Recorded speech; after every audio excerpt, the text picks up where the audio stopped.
ان کا چرچا نہیں رک سکتا۔ امام اہل سنت فرماتے جو جلتے ہیں وہی تباہ ہوتے رہیں گے۔ مصطفیٰ کا ذکر اور چرچا کسی صورت رک نہیں سکتا۔ رسول اکرم نور مجسم صلی اللہ علیہ وآلہ وسلم کی آمد سے پہلے میلاد شریف کے چرچے ہوتے رہے۔ آپ کی آمد سے پہلے میلاد شریف کے چرچے ہوتے رہے۔ میرے آقا علیہ الصلوۃ والتسلیم کے والد محترم حضرت سیدنا عبداللہ عبداللہ رضی اللہ تعالی عنہ، آپ ایک جنگل میں شکار کے لیے تشریف لے جاتے ہیں۔ یہ بھائی رمضان کی فرمائش پہ میں روایت پیش کر رہا ہوں۔ جنگل میں شکار کے لیے تشریف لے جاتے ہیں تو حضور صلی اللہ علیہ وسلم کے نانا حضور بھی وہیں پر تھے، جن کا نام مبارک ہے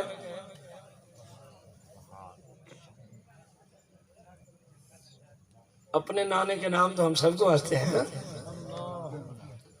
نہیں، حضور علیہ السلام کے نانا حضور کا نام ہے جناب سیدنا وہب، جناب سیدنا وہب۔ آپ بھی وہیں ہیں، آپ بھی حضور کے نانے کا نام یاد کر لو یار۔ دیکھو نا ہمارے آقا مولا کے نانا حضور ہے۔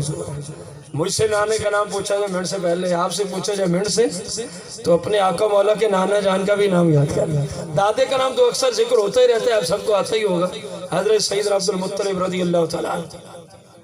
جناب عبداللہ جنگل میں شکار کے گھر سے تشریف لے جاتے ہیں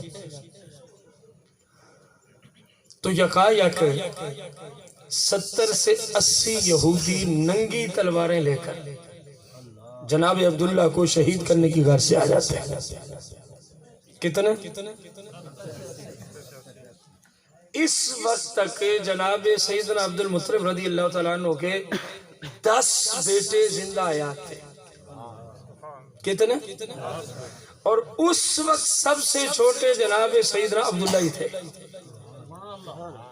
10 سے زیادہ ہیں، سب سے چھوٹے جناب سیدنا عبداللہ ہی۔ اب جناب باپ کہتے ہیں میں نے سوچا کہ شہزادہ عبداللہ کو بچانا چاہیے، لیکن کہتے ہیں میں اکیلا آدمی تھا اور ادھر 70 سے 80 مسئلہ کیا ہے؟ یہودی۔ یہ باتیں آپ نے یاد کرنی ہے کیونکہ آپ کو میں حضور کی آمد سے پہلے میلاد کی بہار سنا رہا ہوں۔ یہ جو جناب عبداللہ کو شہید کرنے ہیں ان کا مسئلہ کیا تھا؟ یہودی۔ اونچی بولیں ذرا، کافر، یہودی، بے ایمان، جہنمی۔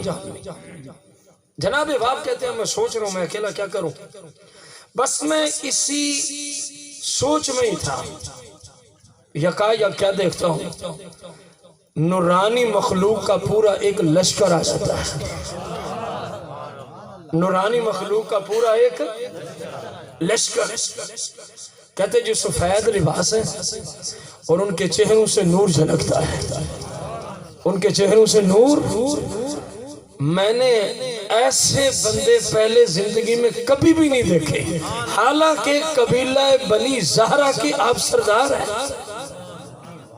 حضور علیہ السلام کے والد محترم کی شادی قبیلہ بنی زہرہ، قبیلہ بنی زہرہ، زہرہ نہیں، قبیلہ بنی زہرہ، قبیلہ بنی زہرہ کے آپ سردار ہیں۔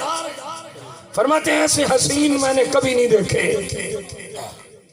کیا دیکھتا ہوں، ان یہودیوں میں سے کچھ کو جہنم رسید کرتے ہیں اور کچھ یہودی میدان بھاگ گئے، نکل گئے۔ جناب عبداللہ کی حفاظت ہو گئی اور وہ جیسے غیب سے آئے تھے وہ فوج ویسے ہی غائب ہو گئی۔ اب توجہ کرنی، یہ جناب عبداللہ کو شہید کرنے والے کون تھے؟ اونچی بولنا ہے، کافر اور یہودی۔ اب سوال یہ ہے کہ جب 10 بیٹے ہیں سیدنا عبد المطلب کے تو عبداللہ کو ہی کیوں شہید کرنے آئے؟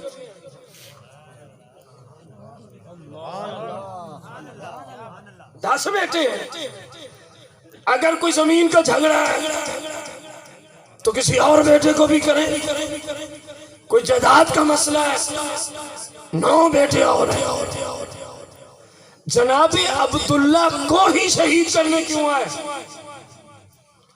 کیونکہ یہودیوں کے علماء نے اپنی عوام کو بتا رکھا تھا یہ جو جناب عبداللہ ہے نا، ان کی پیشانی سے جو نور چمکتا ہے یہ باپ کی بات ہے، اور نور کو ماننے والے ہیں یہودی۔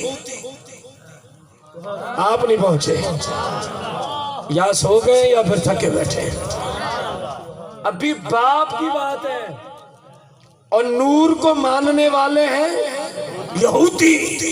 کہہ رہے ہیں جو عبداللہ کی پیشانی سے نور چمکتا ہے، اپنی عوام کو بتانے لگے، پورے جلسے کرتے، اکٹھا کرتے، بھلے کافر تھے، سمجھنے کی ضرورت ہے، بھلے دشمن تھے، بھلے رسول اللہ کی جان کے پیاسے تھے، رب تیری قدرت پہ صدقے تیرا حبیب آیا نہیں ہے، آنے سے پہلے تو نے کافروں سے بھی مصطفیٰ کا ذکر کروایا ہے، ابھی آئے نہیں ہے، بھلے کسی اعتبار سے کرایا ہے، ان سے بھی محفلیں کروائیں، ذکر مصطفیٰ ہوتا رہا، اپنے مسلک کے یہودیوں کو بتاتے۔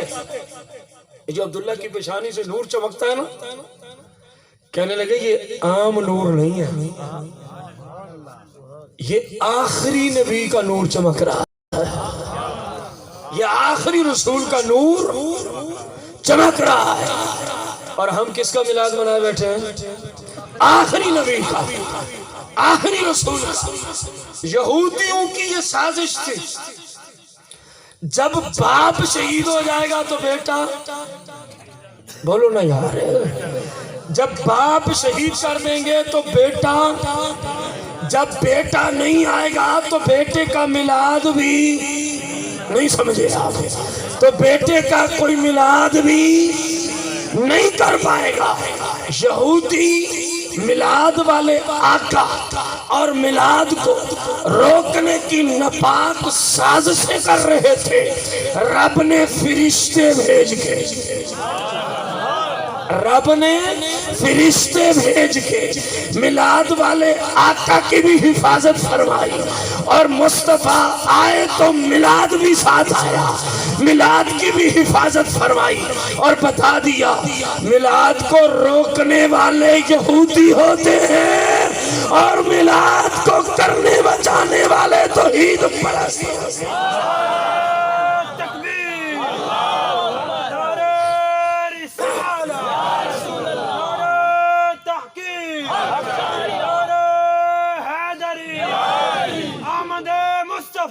مرحبا آمد مصطفیٰ، تاجدار ختم نبوت، زندہ باد، زندہ باد، تاجدار ختم نبوت، زندہ باد، زندہ باد۔ اب میں بھائی ناراض نہ ہو جائے مجھ سے، آپ نے اس محفل میں کہا تھا یہ کوئی کلام بھی سنا، حقیقت یہ ہے کہ جو مجبوری ذکر کی تھی اس کی وجہ سے کلام نہیں پڑھ سکتا، اس مجبوری کتاب ان کو پتہ ہے میں بار بار کھولوں اچھا نہیں۔ توجہ کریں، اب یہاں پہ ایسے ایسے مبارک اشعار تھے کہ روح بندے کی تازہ ہو جاتی ہے، لیکن کچھ مجبوریوں کے پیش نظر میں شاید وہ سارے پیش نہ کر سکوں، ہاں اللہ نے چاہا تو چند آ جائیں گے انشاءاللہ۔ یہ شیخ صاحب نے کہا تھا جی آپ نے لازمی اس محفل پہ ہمیں چند کلام بھی سنانے۔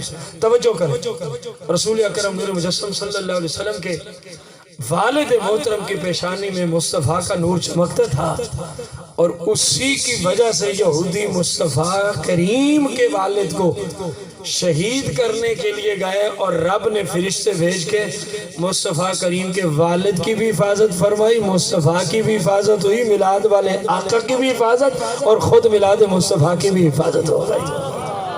اب آپ توجہ کریں، جس چیز کی حفاظت خود رب فرما رہا ہو اس کام کو کرنا بدعت ہو سکتا ہے، اس کام کو کرنا بھلا حرام ہو سکتا ہے، اس کام کو کرنا بھلا شرک ہو سکتا ہے۔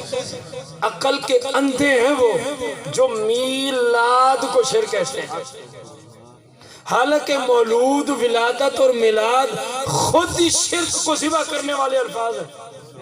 کیا بات، سبحان اللہ۔ مولود، میلاد، ولادت، یہ تینوں الفاظ خود شرک کو کیا کرنے والے ہیں؟ ان کا تعلق ہے مصطفیٰ کریم علیہ السلام کی اس کائنات میں ظاہری طور پہ ولادت باسعادت کے ساتھ، اور جس کی ولادت ہو نا قبلہ وہ خدا نہیں ہوتا. نہیں سمجھے آپ؟ یہ تو شرک کو توڑ رہی ہیں باتیں. میلاد کرنا تو شرک کے لیے قاطع ہے، شرک کو توڑتا ہے. ہم یہ اظہار کرتے ہیں کہ اس مہینے میں ظاہری طور پہ مصطفیٰ کریم پیدا ہوئے تھے، مبعوث ہوئے تھے، تشریف لائے تھے، تو جو پیدا ہو اس کو کوئی پیدا کرنے والا ہوتا ہے. بات سمجھ آئیے؟ جس کو بھیجا جائے اس کو کوئی بھیجنے والا. اور اگر تو کہے رب کو بھی بھیجا گیا تو تیرے جیسا بڑا مشرک ہی کوئی نہیں پھر. سمجھ آ رہی ہے بات؟ بھائی میلاد، ولادت اور مولود یہ تو شرک کو خود ذبح کرتے ہیں، بشرط کہ بندے کو تھوڑی سی گرامر آتی ہے. چلو ساری نہ آتی ہو، پہلے سال والی کتابیں پڑھی ہو نا تو اسی سے ہی سمجھ آ جائے گی کہ یار ان کا تو ماننا ہی ہے مصطفیٰ کریم کا کائنات میں تشریف لے آنا. آپ کی ولادت باسعادت، اور ولادت مخلوق کی ہوتی ہے، خالق کی نہیں ہوتی. پتہ نہیں کہ جملہ سمجھ بھی آیا میرے بھائیوں کو کہ نہیں آیا؟ تو شرک کا معنی تو برابری ہے. ہم کہہ رہے ہیں کہ اللہ کی کوئی ولادت وہ ازل سے ہے ابد تک رہے گا، کیونکہ جس کی ولادت ہو وہ لازمی طور پہ کسی کا محتاج ہوتا ہے. اور اللہ تو قدیم ذات ہے، وہ کسی کا محتاج. رسول پاک اپنے رب کے محتاج ہیں. یہ اہل سنت کا عقیدہ ہے. ہر نبی اپنے رب کا محتاج ہے.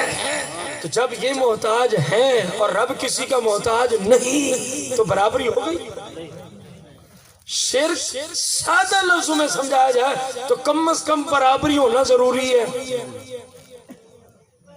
سمجھ آ رہی؟ میلاد تو شرک کو توڑتا ہے. پتہ نہیں کہاں کے بدھو ہیں جو میلاد کو شرک کہہ رہے ہیں.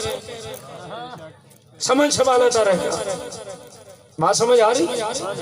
رسول اکرم نور مجسم صلی اللہ علیہ وسلم جب آپ نے اپنی والدہ محترمہ کے مبارک طیب طاہر بطن پاک میں سیدہ آمنہ پاک سلام اللہ علیہ فرماتی ہیں کہ جیسے عام عورتوں کا حمل ہوتا ہے، کئی مسائل ہوتے ہیں، میرے ساتھ اس طرح کا کوئی مسئلہ. مجھے جب بتایا گیا کہ آپ آخری نبی سے امید کے ساتھ ہیں، مجھے بتایا گیا تو میں نے اپنی ارد گرد کی عورتوں کو توجہ کرنا. اب میں دوسرے موضوع کی طرف جا رہا ہوں. میں نے اپنی ارد گرد کی عورتوں کو، رشتہ داروں کو بتایا کہ میں امید سے ہوں. تو عرب کے اندر ایک دستور چلا آ رہا تھا، توجہ کیجئے گا. جب کوئی عورت حاملہ ہوتی تو اس کو لوہے کا کڑا پہنا دے. کیا کہا ہے؟ اے عرب والوں کیوں؟ کہا جی یہ بیماریوں سے بچاتا ہے. لوہے کا کڑا کس سے بچاتا ہے؟ سیدہ آمنہ سلام اللہ علیہ فرماتی ہیں مجھے بھی کڑا عرب کا دستور تھا، پہنایا ضرور گیا. توجہ کیجئے گا. جیسے ہی مجھے کڑا لوہے کا پہنایا اس کے ٹکڑے ٹکڑے ہو جاتے ہیں. مجھے پھر پہنایا جاتا ہے، اس لوہے کے کڑے کے خود بخود ٹکڑے ٹکڑے ہو جاتے ہیں. یہ بات ہے اس وقت کی، ابھی تک مصطفیٰ کریم ظاہری طور پہ تشریف، اس کو یہیں رکھیں. اب بعثت کے بعد، اعلان نبوت کے بعد ایک حدیث سنیں پھر ہم واپس پلٹیں گے. میرے آقا علیہ السلام سیاہ کی حدیث تشریف فرمائیں. ایک بندہ ہے، اس نے کڑا پہنا ہوا ہے. مختلف روایات کو ملا کے میں ٹائم بچاؤں، لوہے کا بھی آیا پہن کے، پیتل کا بھی آیا، تانبے کا بھی آیا. اور جب پوچھا گیا کہ کیوں پہنتے ہو، توجہ کرنا، اگر کوئی کڑے کے مرض والا مریض بیٹھا ہے تو توجہ کرے، کیونکہ مجھے کہا گیا اسلام معاشرہ، جو حضور کی سیرت سے اسلام معاشرہ آپ کے سامنے رکھ رہا ہوں. توجہ، میرے آقا پوچھتے ہیں کہ کیوں پہن رکھا ہے کڑا؟ یا رسول اللہ شفا ہوتی ہے. فرمایا لوہے میں کوئی شفا، اونچی بولے. اور ایک حدیث میں فرمایا کہ یہ تو جہنمیوں کا زیور ہے.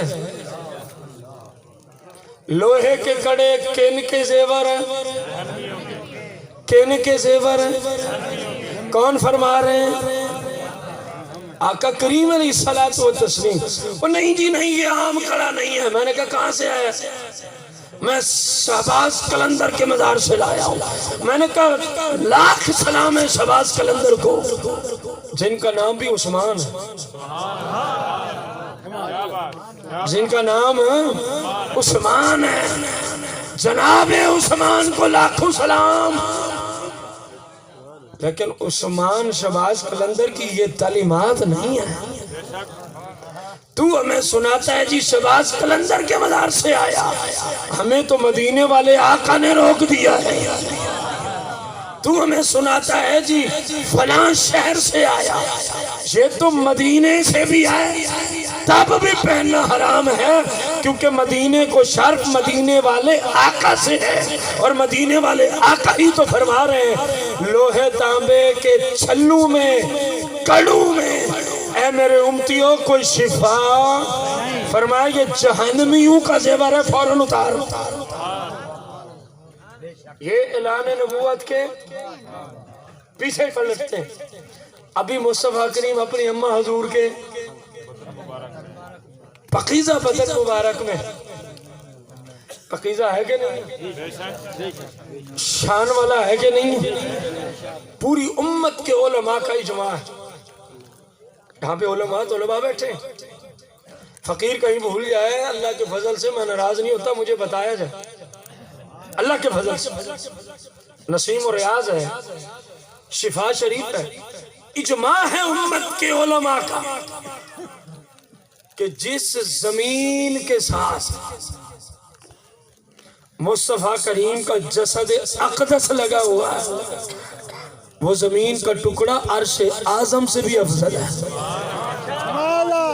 یہ زمین کی بات ہے، کوئی رشتہ نہیں. اکیلی زمین تھی، اور زمین بھی وہ جس کا نام تھا مصیبتوں والی زمین، بیماریوں والی زمین. یہ مدینہ منورہ تو نور دینے والے آقا کے قدموں کی برکت سے بنا ہوا ہے نا جی. پہلے تو یہ مصیبت کا گڑھا تھا، مصیبت کا شہر تھا. قدم مصطفیٰ لگ گئے، وہ مصیبتیں بھی جاتی رہیں اور نور و نلا نور بھی بن گیا. اگر زمین کا حصہ مصطفیٰ کے جسم سے لگے وہ عرش اعظم سے افضل ہے، اور مصطفیٰ کریم اپنی اماں حضور کے پیٹ سے لگے تو ان کی کیا بہاریں ہیں پھر؟ تو بات سمجھ آئیے کہ نہیں آئی؟ مصطفیٰ کریم ابھی اماں حضور کے پیٹ میں. عورتیں اماں حضور کو کیا پہناتی ہیں؟ فرماتی ہیں خود بخود ٹوٹ جاتا. پھر پہنایا ٹکڑے ٹکڑے ہو گئے، پھر پہنایا ٹکڑے ٹکڑے ہو گئے. اماں آمنہ، جس نبی علیہ السلام نے تجھے شرف دے رکھا ہے نا، انہوں نے کل کو اس کو جہنمیوں کی علامت قرار دینا ہے. یہ مصطفیٰ کا فیض ہے کہ ٹکڑے ٹکڑے ہو رہا ہے لوہا. ورنہ کل کو جب بعثت کے بعد، اعلان نبوت کے بعد آپ اس کو جہنمیوں کا زیور قرار دینے والے تھے اور اماں حضور پہنتی، تو آج کم از کم جو اماں کے دشمن ہیں، نہیں سمجھے نہیں سمجھے، مصطفیٰ کی نگاہ کا فیض ہی نہیں سمجھ سکے. آپ ہیں پیٹ میں 14 صدیاں بعد آپ کی اماں اور آپ کے ابے کے دشمن آئے ہوئے ہیں. سرکار ادھر توجہ فرما رہے تھے، اماں میں نے کل کہنا ہے یہ کڑے مڑے جہنمیوں کی علامتیں ہیں، اگر میری ماں بھی پہنتی رہی کڑے تو پھر ان دشمنوں کو تو مل جائے گا، موقع مل جائے گا۔ دیکھو حدیث کہہ رہی ہے جو لوہے کے کڑے پہنے یہ جہنمیوں کا زیور ہے، تو مصطفیٰ کی اماں نے پہنا تھا، گویا ہم جو کہتے ہیں ٹھیک ہے، کہا اماں ہم ضرور ابھی پیٹ میں ہیں لیکن ہم باطنی طور پہ تو ہر جگہ ہیں نا، بعد والے حالات بھی جانتے ہیں، اماں اب تیرے ہاتھ میں لوہے کا کڑا ٹھہر نہیں سکتا۔ عورتیں پہناتی گئی، مصطفیٰ توڑتے گئے، عورتیں پہناتی گئی، مصطفیٰ کریم توڑتے گئے۔ تو اس روایت اور اگلی حدیث سے معلوم ہوا کہ چھلے کڑے بھلے کہیں کے ہوں، بھلے کسی مفتی صاحب نے دم کر کے دیا ہو، شریعت میں آپ کو پہننے کی اجازت ہے۔ مفتی کا اس لیے ذکر کیا، باقی سارے پیچھے ہوتے ہیں، یہ آگے کھڑا، اگر اس کا دم شدہ کڑا نہیں پہن سکتے نا تو پھر جس بیچارے کو دعا نہیں کرنی آتی نا مسئلہ کے اعتبار سے، پھر اس کا دم شدہ کڑا بھی پہننے کی اجازت ہے۔ آپ کہیں گے جی ہمارے پیر صاحب نے کہا ہے سب سے بڑے مرشد مصطفیٰ کریم کی ذات ہے۔ جب رسول اللہ روک رہے ہیں تو کسی پیر کو آپ رسول اللہ سے معاذ اللہ اوپر سمجھتے ہیں؟ توہم پرستیاں مصطفیٰ کے دین میں نہیں۔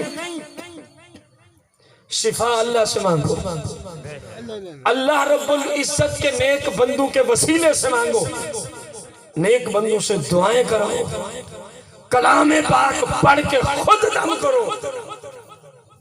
سبحان اللہ،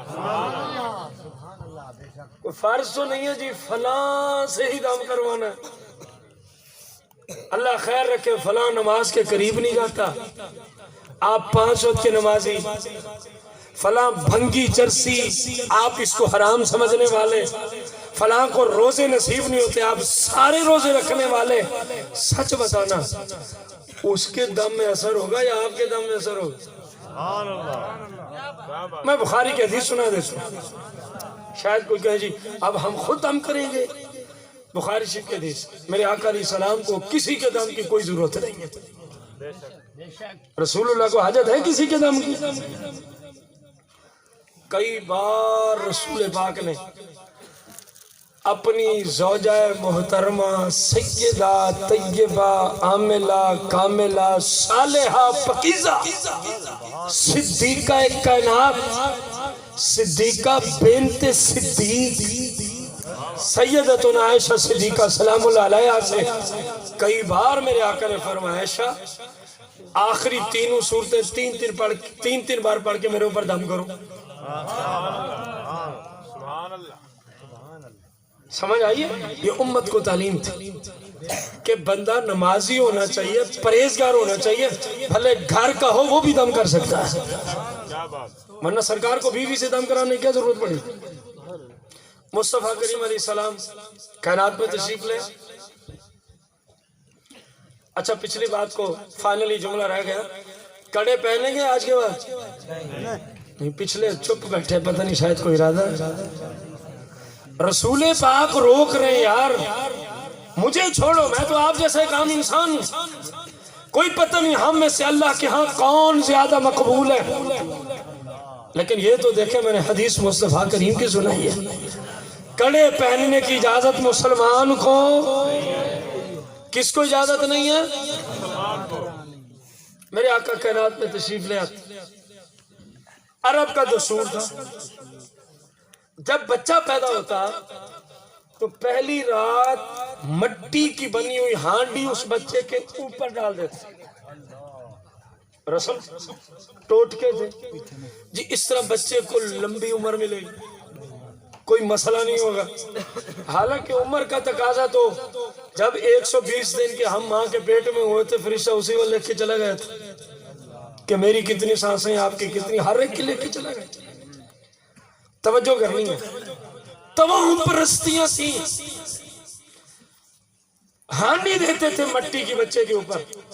جب مصطفیٰ کریم اس کائنات سے تشریف لاتے ہیں تو آپ کے والدہ کے پاس جو عورتیں تھیں انہوں نے وہ عرب کا جو دستور تھا ہانڈی اٹھا کے مصطفیٰ کریم علیہ السلام کے اوپر رکھی، بس رکھنے کی دیر تھی ہانڈی کے ٹکڑے ٹکڑے ہو جاتے ہیں، ہانڈی کے ٹکڑے ٹکڑے ہو جاتے ہیں۔ میرے آقا یہ درس دے رہے تھے، میں تو ان تمام پرستیوں کو مٹانے آیا ہوں، میرے اوپر بھی ہانڈی، میرے اوپر بھی۔